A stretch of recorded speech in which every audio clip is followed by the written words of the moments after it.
What Brian just asked me for was a link. And so the link that I'm going to send him is the YouTube page where he can see my video. So I'm going to send that to him. Have you ever watched one of our I3 webinars before? Maybe not? Okay. Are you putting it in the classroom? I did. Oh, That's the quickest thing I had. That way they can watch. Now mute your devices. Otherwise, it's going to be in the whole room. Mute your devices. It's going to be scary, scary. All right. All right, so Martina, I'm going to switch to let them see what I'm seeing. Yep.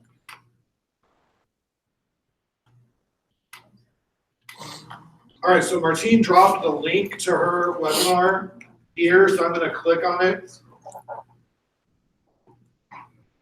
And I'm going to drag the volume down. All right, cool. So this is what viewers would see when you're broadcasting.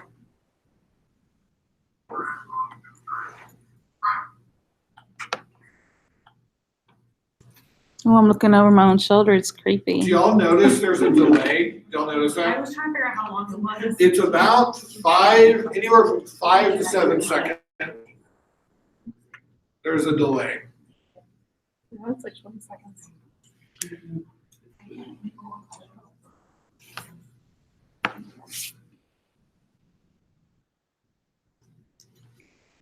It is weird when you're watching yourself because you're like, I turned my head like 7 seconds ago. Mm-hmm.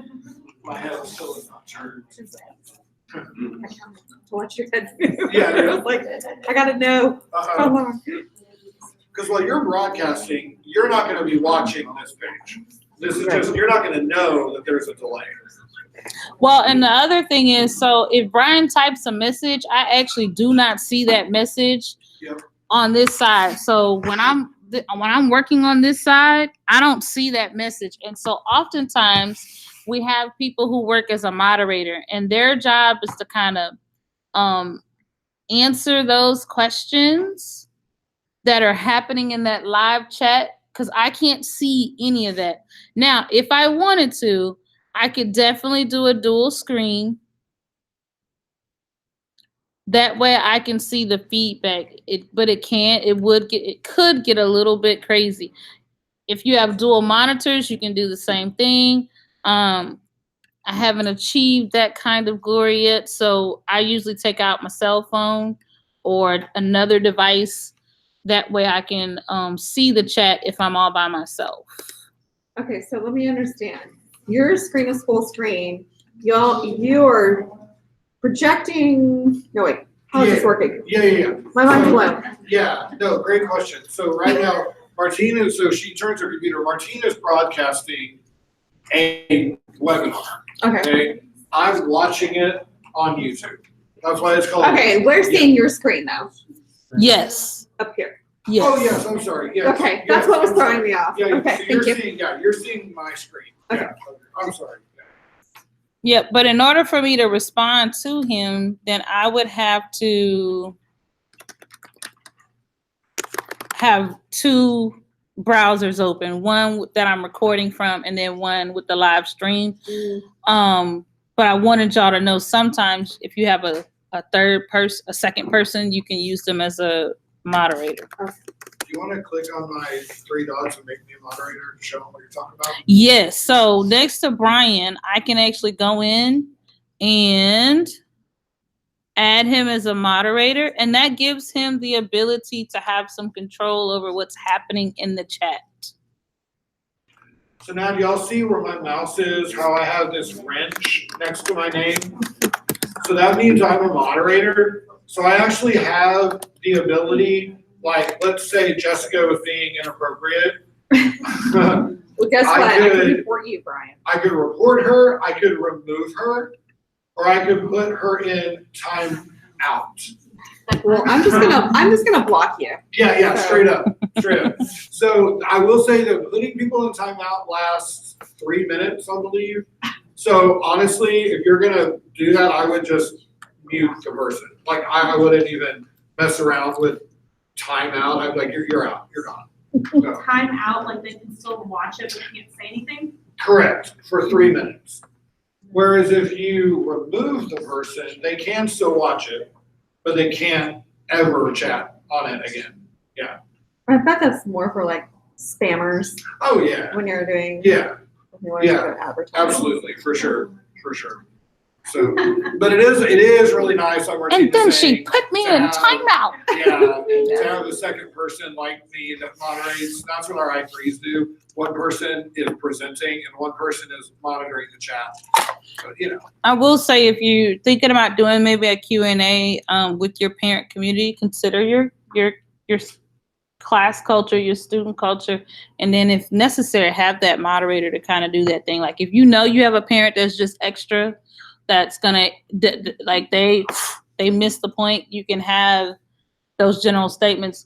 Mrs. Sanders would be love to talk to you about that. Shoot her an email so instead of, as long as they're not just out of control, but maybe they're asking questions too unique to their child, you can have those blanketed statements and have a moderator say, look, if such and such get on there, she gets a blanket statement, and that way you've built it in and you've created that community of, this is a safe process and we're going to respect the dialogue that's happening in chat. Because, the parents need a little digital citizenship training too sometimes. And it's our job to help them too, because if we can help them, we can help their kid.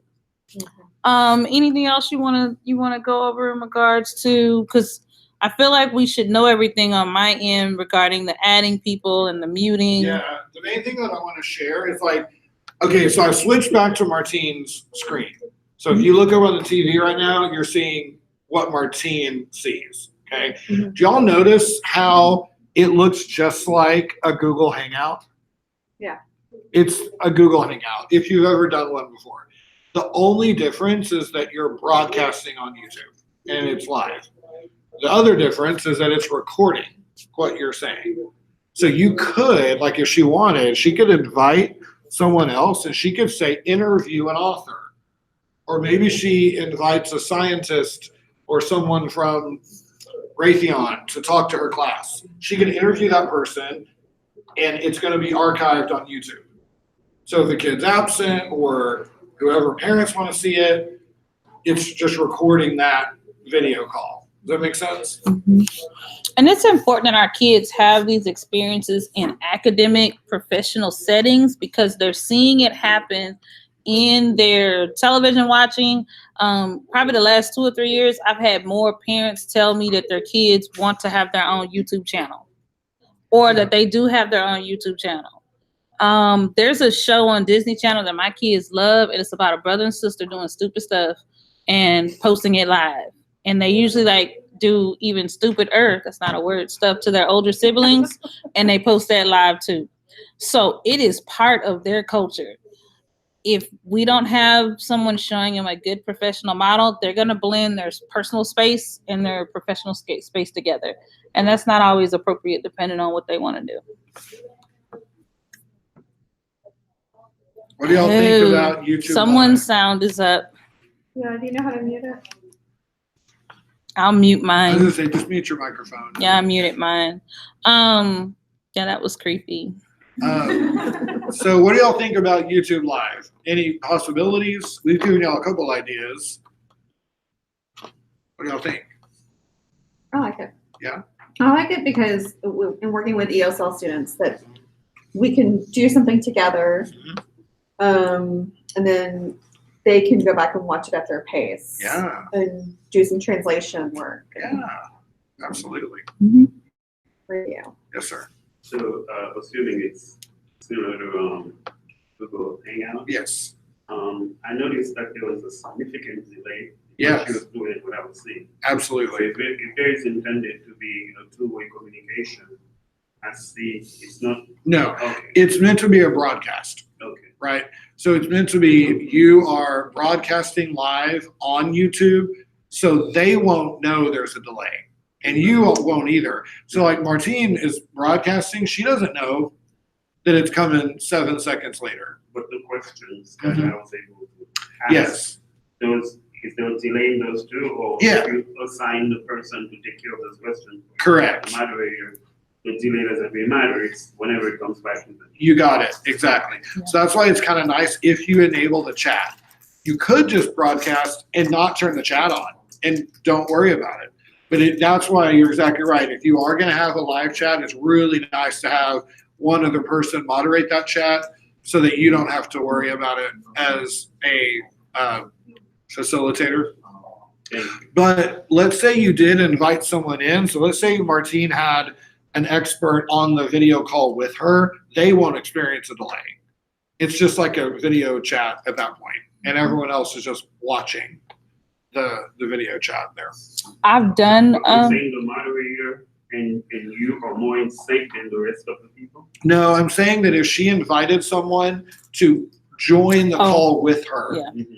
and have an interview or have a discussion, I'm saying that person would not experience a delay. So in Google Meet, Yeah, there's Google- no yeah, delay, right, correct, exactly. but it's not being recorded. Correct. Meets is not being recorded. YouTube Live is what you're YouTube, recording yes. is happening. YouTube Live is the live feature for sure. I've Yeah. done some expert into the classroom the last couple of years. Y'all, it's phenomenal. I had an English teacher who was struggling to get her kids to understand the connection between reading and writing. Like they just wanted to write and not have to read anything. That might sound familiar. And we actually brought in a writer. And so, you know, they had never met, we had never met this writer, and he literally said all the things that she had been saying all year long. And she was actually very reluctant to use technology in general. And I just watched her smile. She went, and this big old grin came across her face, and she was like, when can we do it again? Because the author just validated so much of what she had been saying instructionally that the kids had a harder time getting around the value to what she brought to the content. So if you're looking for a way to really engage your kids with some real world folks, I'll drop this in the classroom as well. Skype for the classroom is a great place. Facebook Connected Classrooms is a great place. Elementary folks, there is an elementary author in Facebook Connected Classrooms. She loves to do book talks. Like she kind of spams a little bit. You know, she spams a little bit, but that's because she's very passionate about, and she'll like get on there and she'll tell stories to your kids. We talked about, I want to bring this up because I want to make sure I don't say, I want to speak for my librarians. Just be very careful about reading children's books, because I know there's a principal that did that on Facebook. Oh, yeah. Be very careful because it's still under copyright. And so you may have to actually request permission to read that book over a YouTube live format like this. What was the Facebook thing called? Connected Classrooms, and it's a Facebook group. Okay. Oh, okay. Yeah, it's a Facebook group. Or just use your college buddy. Like, don't feel like I always, people think that like it has to be this big thing. Like if you have a friend and they work on an island, just tell them, look, I'm gonna send you a link, pull your phone up, make sure you have the best Wi-Fi, we're gonna do this. Like it doesn't have to be this orchestrated, extensive thing. It's just a phone call with your kids. Okay, so when I'm ready, because I'm definitely ready to stop All right, broadcasting. y'all, so she's